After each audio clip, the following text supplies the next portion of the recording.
Hi, certified lovers of Christ. My name is Zeni. But you can call me Zeni because I know that's a bit too much. I wish I had talked about all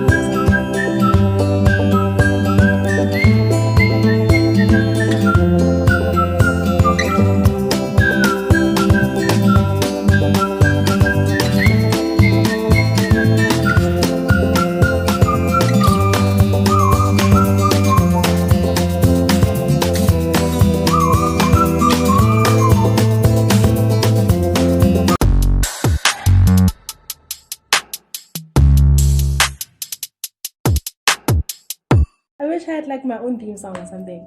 But I'm here today to speak about unspoken battles. So as much as I'm smiling when I'm doing all this, I really want to talk about something serious. So guys, I'm going to tell you now, if ever you feel like you were anxious and whatever, don't do what I did. Don't wait till you get home or wait till it's quiet or whatever. Pray now.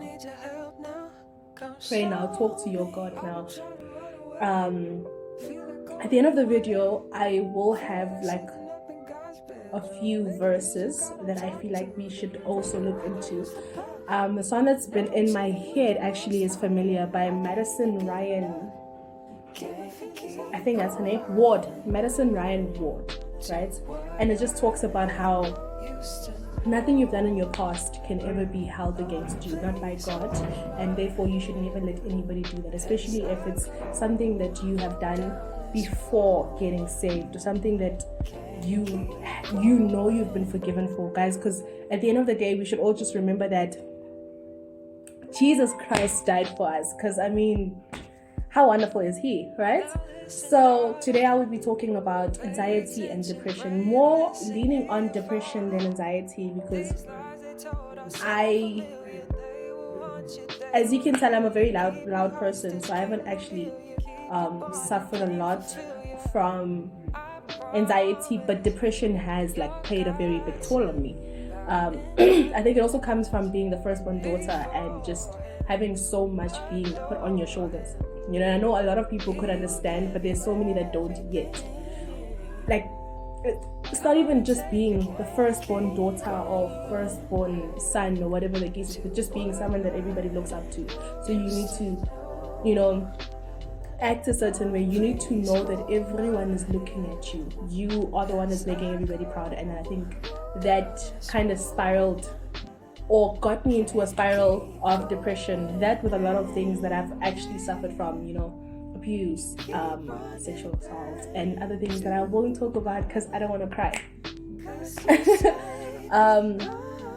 But with all that, I started blaming myself for the problems that I was, you know, with everything that I've experienced, I started blaming myself. Oh, it's because I'm loud, it's because I wear such things, because I do, but it's honestly not the case. And I think the more background information, I've got more than 10 siblings, so if you hear noise, be understanding. But you know, it's not because of what you wear, how you act, how friendly you are with people, but because genuinely things happen to good people too, you know. And it took me a very long time to kind of see that as more like, you know, a test than God frowning upon me and God turning his back on me, because I know he would never do that. So even in the darkest situations that I was in, I still found light, which was God. It did take a while, and hence the spiraling into depression, where I genuinely was suicidal and I never left my room and I lost so much weight. For the longest time, I pretended to be happy, you know, but there's internal joy that comes with God, guys. There's internal joy that comes with God. Eternal and internal joy that comes with God. Because I mean, if I had thought that I would be here now, you know, if the old me actually, if I told the old me that I'm here where I am now, they probably wouldn't believe it. I know I wouldn't believe it, you know.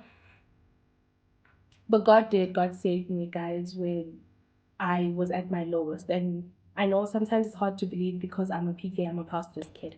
So everybody expects us to be all great and gracious and, you know, the most perfect kids because we've got prophetic genes or prophetic spiritual, what's the word? Inheritance. But it's not always the case. I mean, yes, it is. I mean, I am prophetic and I am an intercessor and I'm all these things. But at the end of the day, I was also dealing with things. And it took so long to stop or rather limit myself from trying my best to help others and come back to myself, you know? But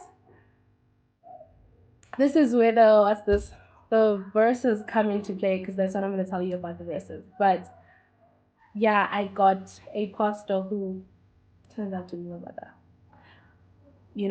who we prayed and fasted for a very long time just so that I could get answers and see where my problem is. So, guys, I'm going to tell you now, if ever you feel like you're anxious and whatever, don't do what I did. Don't wait till you get home or wait till it's quiet or whatever. Pray now.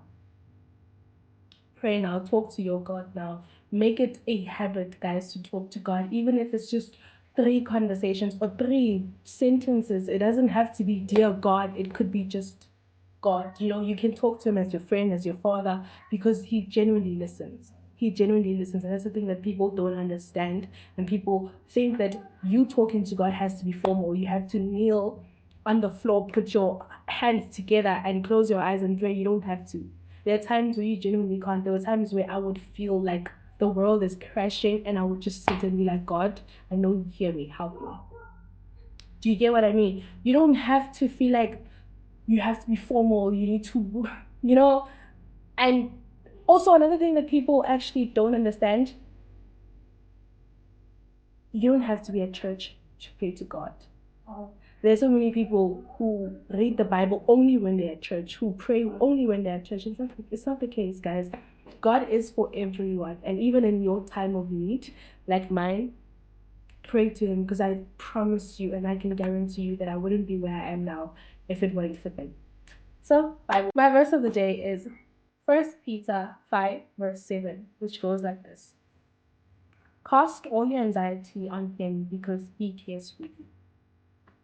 And I think it says it on its own. Oh, guys, look at that bag. Anyways, I think it says it on its own. Worrying about it won't make a difference. Do you get what I mean? That's what I'm saying. Let God be your Bible. Let God be your